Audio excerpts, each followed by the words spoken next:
anytime, night or day. But now there's just lattes. Give us a I handed a wash. flight attendant a napkin that said, "The man next to me is not my father. Please help." She smiled and asked me if I wanted any peanuts. Oh, Then she heck walked no. away. My heart sank, and I felt Arthur's hand squeezing my thigh under the tray table. "You're not thinking about doing something stupid, are you?" Bro, this is terrifying. Imagine being in this situation. Oh, heck no. This is like one of my biggest fears when I was a kid. Shook my head, and he smiled and patted me like a dog, saying, "Good girl." But I looked at the flight attendant and wondered if she was going to help me because in 3 hours we would land, and then I would vanish like the others Arthur told me about. But after a few minutes, the flight Others? attendant came back pushing the drink girl. But I looked at the flight attendant and wondered if she was going to help me because in 3 hours we would land, and then I would vanish like the others Arthur told me about. But after a few minutes, the flight Others?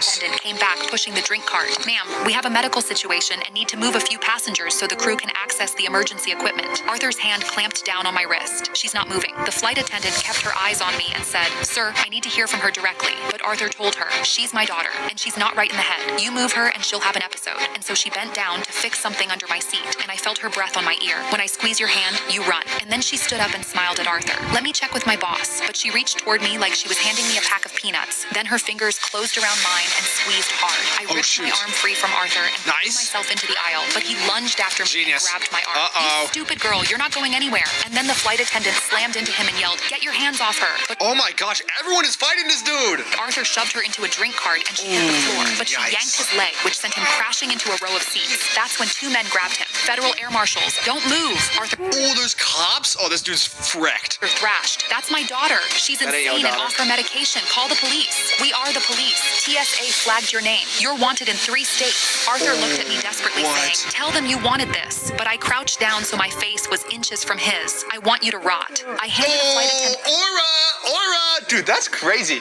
I mean, he was screwed anyways the second she gave him that paper. I mean, he's stuck on a plane, dude. They'll just arrest him the second he walks off. That's insane. Thankfully, she got out of that. What a dude, bro. That was not her daughter. Next we got, she tried to steal my dog. This one has around the 12 million view mark again, just slightly more. I tied my dog Biscuit to a pole while I went inside to get some coffee, but when I came out 30 seconds later, Biscuit was gone. What? I panicked and looked around and saw a woman and her young son dragging Biscuit down the sidewalk. They're trying to steal Biscuit, the freak? Biscuit was whimpering and digging his paws Into the concrete so hard his claws were bleeding. I Oh, heck instantly no. sprinted to Poor them guy. and said, "That's my dog. What do you think you're doing?" The boy kept holding the leash, and the woman smiled smugly. "My